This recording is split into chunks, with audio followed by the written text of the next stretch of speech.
Pet, are you still awake?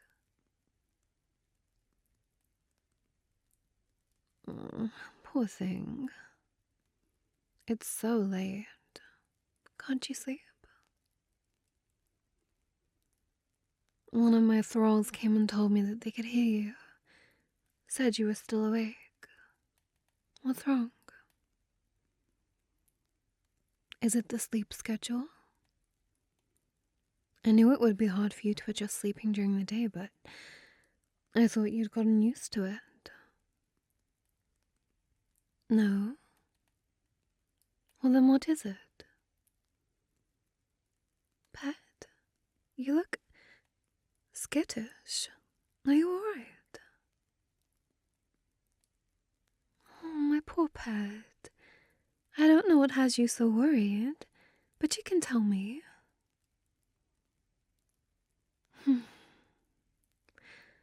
You don't seem very talkative, dear. Let me... Oh. You really jumped there. Was it because I got close to you? Alright. I'll stay over here for now. I'm not sure what's going on, but I want you to feel at ease. Isn't there anything at all that you can tell me?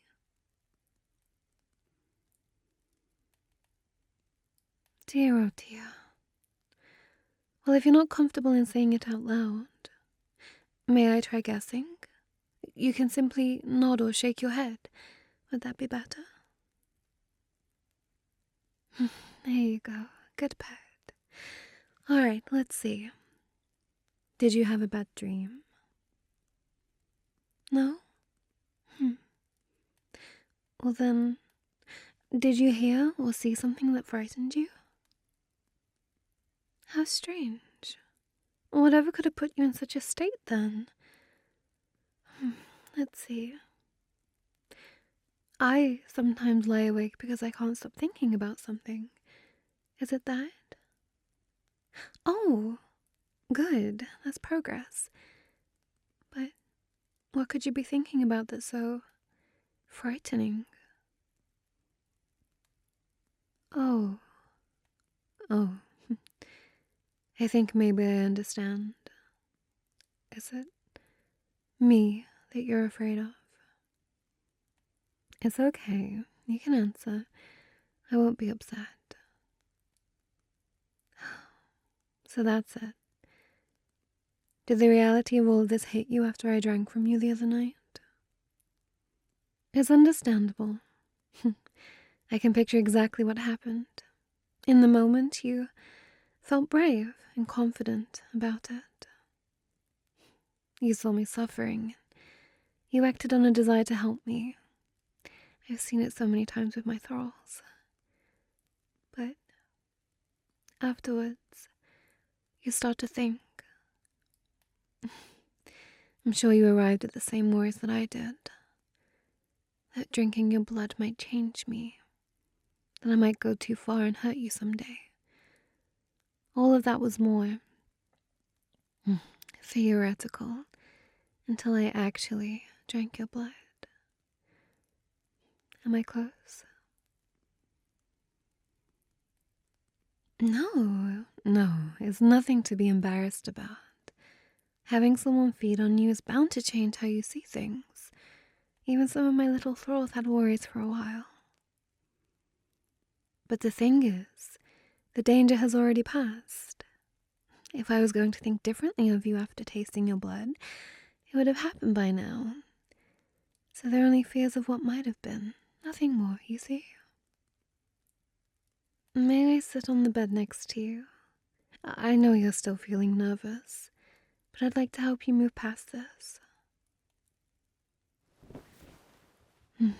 There, see? I won't hurt you. I'm not dangerous to you. You have nothing to fear from this closeness. I think some of this fear comes from uncertainty.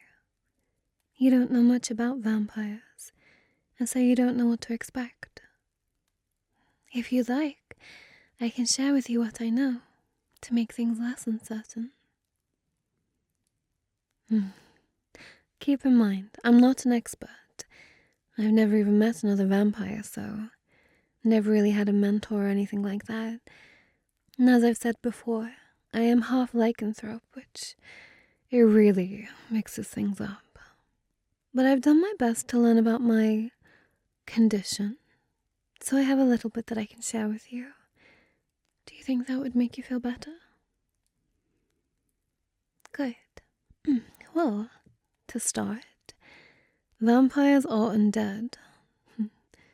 Our bodies are cold, and they wouldn't function without the help of magic. I believe vampirism is some sort of curse that takes over a corpse, like a zombie, except the magic protects the body from decomposing. As I told you before, I think the reason that we drink blood is to absorb some sort of life force from it, which gives the curse power. If it ever loses its power, then we become truly dead. Now here's the important part that I think will help. The curse is the source of the vampire's cravings. The curse, it seems to have a sort of self-preservation instinct, but that's all. It doesn't plan ahead, or even really have a mind of its own. Since I didn't get any strange cravings for more blood, then was safe after feeding from you, even after waiting so long, and the amount I took from you is all it needs. I'll never get more cravings than that. You see, now that you know where the blood cravings come from, hopefully you can see that you're safe. I'd be lying if I said that I wasn't a little confused about why your blood in particular was so tempting. Maybe humans have more life force in their blood, or perhaps it's you in particular. But regardless, we know now that a safe amount of blood satisfies the craving. You can be certain of it. The curse won't mysteriously change its mind and try to drive me to hurt you. It's all measured now, you see. Did that help? Are you feeling better at all? Poor thing. Do you mind if I slip under the covers with you? Maybe some cuddles will help you feel better. Good pet.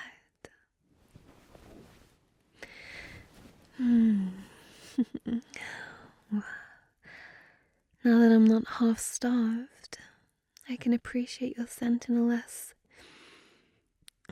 bloodthirsty way. You smell like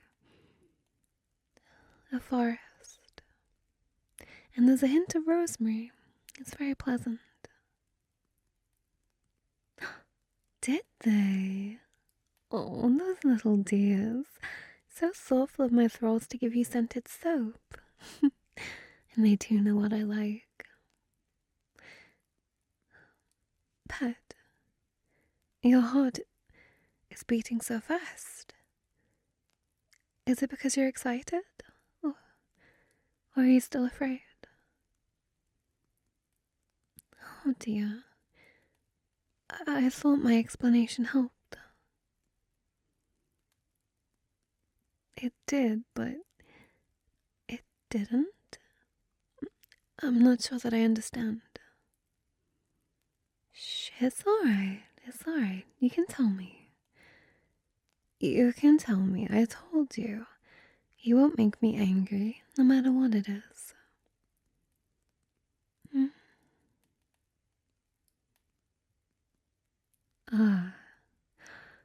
Now it all makes sense. So there was a deeper fear.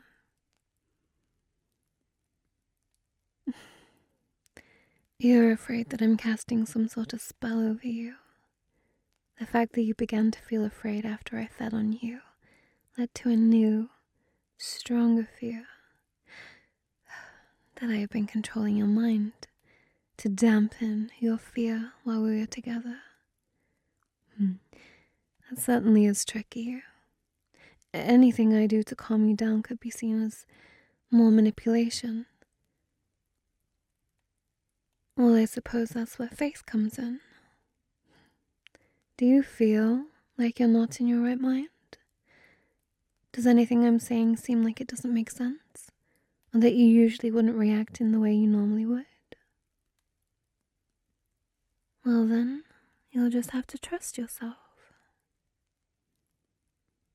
Trust that you're making decisions with a sound mind. You can't worry about something that you can't ever prove or be sure about.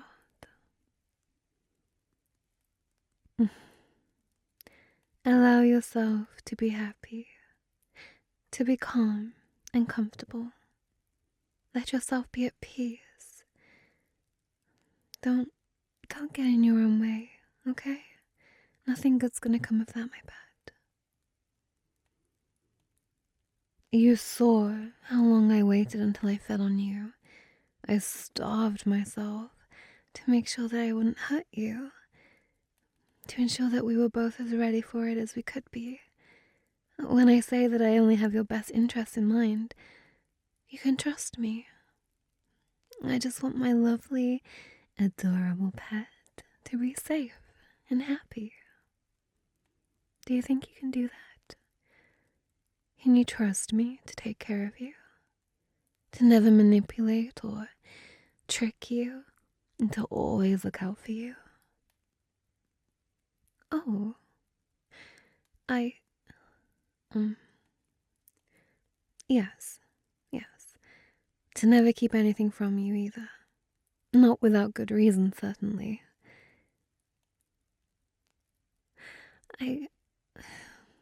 It's nothing.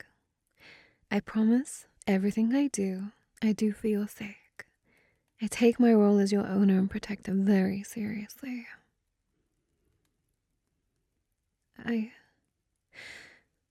Let's move on, okay? We should focus on helping you sleep. And that's what this was all about, right? You need to get some rest. There we go. Let me stroke your hair. I think that will help you.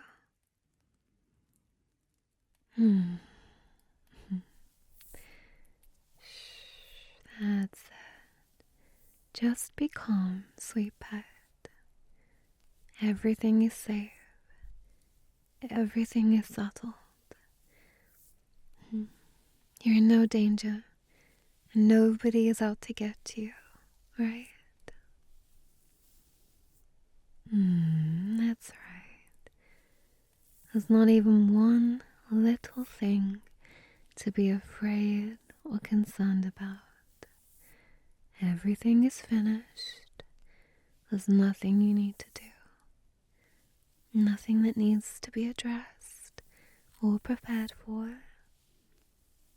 So set down that burdened mind, won't you?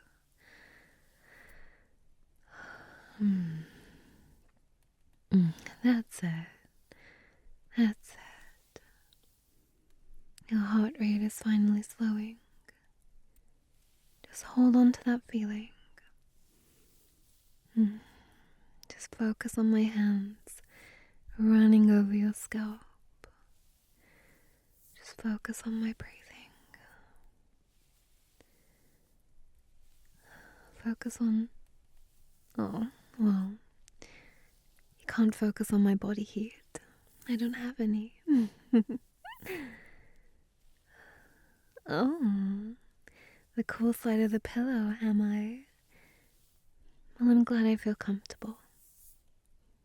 Well then, focus on that. The sun is high in the sky, and that means it's time for us to drift off.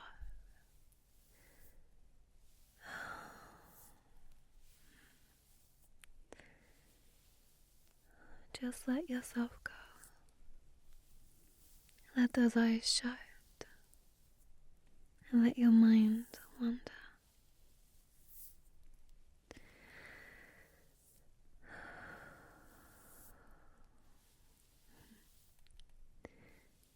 You are so precious.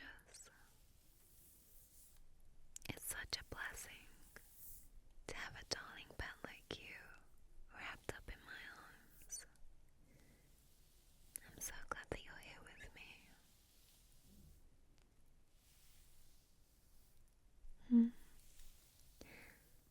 before you get too sleepy to answer, would you be opposed to a kiss on the forehead?